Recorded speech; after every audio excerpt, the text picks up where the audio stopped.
Hello everyone, my name is Mario Tiozzo and I'm the Data Analysis and Visualization Librarian here at UMB Libraries. Today we're going to take a basic look at Microsoft's Power BI. This is meant to be an introduction of sorts to get you started with this program.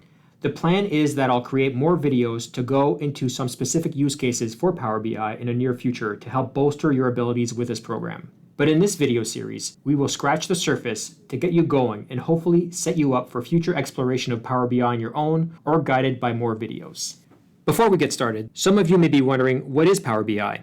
Like Microsoft Excel, Power BI is not just one thing. That said, I think that it is best known for creative interactive reports and dashboards that can include things like drill downs and drill through features. So now that we have a basic understanding of what Power BI can do, let's get started. The first thing that we are going to do is install Power BI. Power BI is freely available to all UMB students, faculty, and staff as part of your Microsoft Office suite of products. If you already have Microsoft Office downloaded on your computer, it's quite likely that you already have access to Power BI. To find out if you have it, you can search for Power BI in your Microsoft search bar at the bottom of the screen. For those of you who don't have Microsoft Office downloaded yet, simply go to umbcloud.sharepoint.com/sites/its self-serve. Don't worry, I'll include this link in the notes. I don't have access to the student section, so I'll click on faculty staff to show you how to navigate it. You can see that Microsoft Office is available for both Mac users and PC users as well. I'm a PC user, so I click on this link and then follow the downloading instructions. Once you have downloaded it, you will have access to a suite of software, including not only Power BI Desktop, but Microsoft Word, which is a word processor, PowerPoint, which is a slide presentation software, Microsoft Access, which is a database-ish software program, and Microsoft Excel, which is a spreadsheet program. Now that we have access to Power BI, let's open it. When we start Power BI, the first thing we see is a screen that allows us to open an existing file or create a new file using various data sources. Power BI will also list recent files that you have opened. We'll open a new file for now, and we will click on Blank Report. Let's take a look at the Power BI environment so that we all have a common language and understanding of what is what. At the top of the worksheet, you will see a series of tabs: File, Home, Insert, etc. You may or may not have all the same components as mine. The concept here is the same across all Power BI packages. Clicking on the tab will reveal its associated ribbon, which includes the relevant command buttons grouped according to related functions. You can see the ribbon changes every time I click on a new tab. The main white space on the screen is called the report canvas. This is where the different elements of your report will ultimately appear. The default view is a report view, but you can also see the table view, clicking here, which will show your data in a table format, the model view, which will show relationships between your data tables if you have more than one table and you want to relate one to the other, and the DAX view. DAX is the programming language that undergirds Power BI. At the bottom of the report canvas, you will see a tab with the name Page 1. You can add a page by pressing the small plus sign next to the Page 1 tab. You can delete a page by clicking on the X when you hover over it.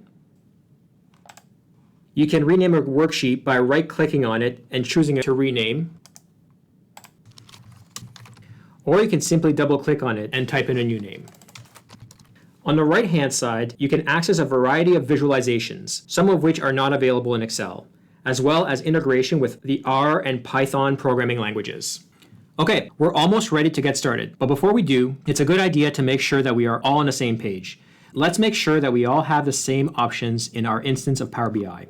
Let's first go to File, Options and Settings, Options, Security, and make sure we have the ArcGIS for Power BI clicked and the Map and Field Map visuals clicked. Second, let's go to the Data Load section.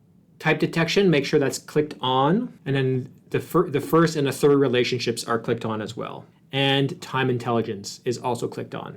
Finally, let's go to Preview Features section.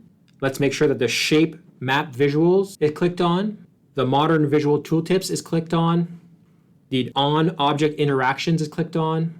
The List Slicer and the Text Slicer visuals are also clicked on. Perfect. So let's create our first Power BI report. We'll need to follow a few general steps to do this. First step is to get the data into Power BI. This is what this video is about. Then we have two optional steps: clean the data and link the data. We'll discuss this in a following video. Then we will create report elements. This will be video 3 and video 4 of this series. And finally, we will learn how to share your reports to others. That'll be our final 5th video of this series. So let's get started with getting the data. The data that we are interested in for this example is an Excel file that's sitting on my desktop. So let's go to Excel. I will open it. And here it is. Let's open it. You can see that it contains 3 tabs. The Student Profile tab, which has a table that contains student numbers, student names, grades, gender, city, province, and country.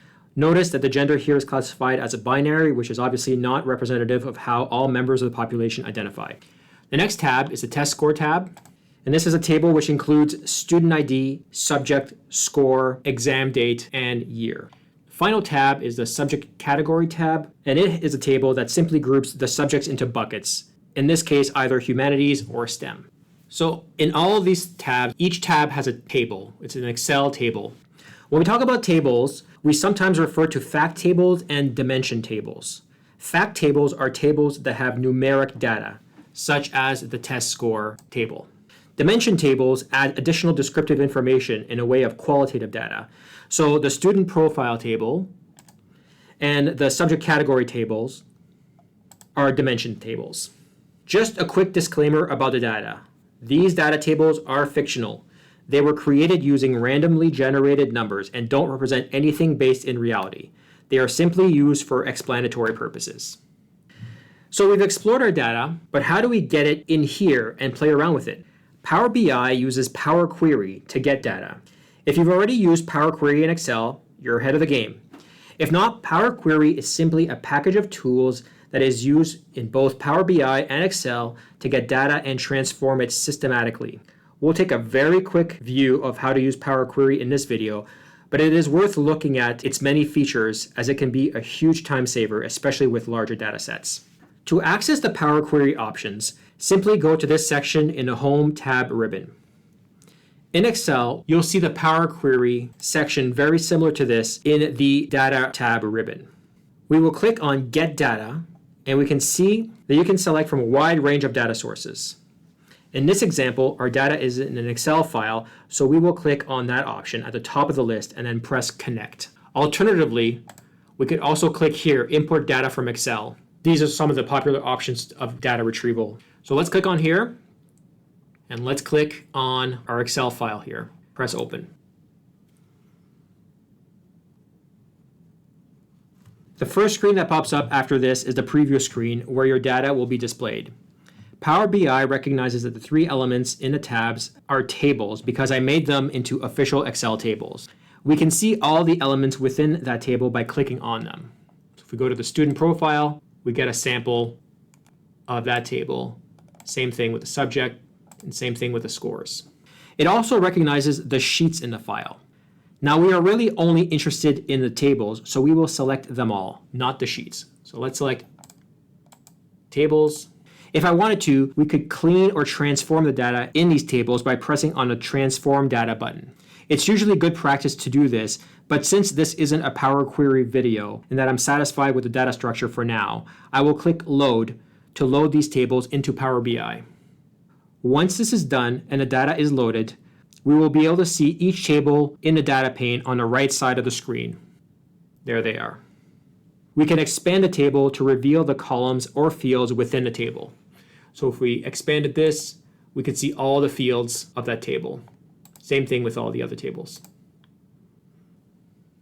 Okay, that's probably a good spot to stop for now.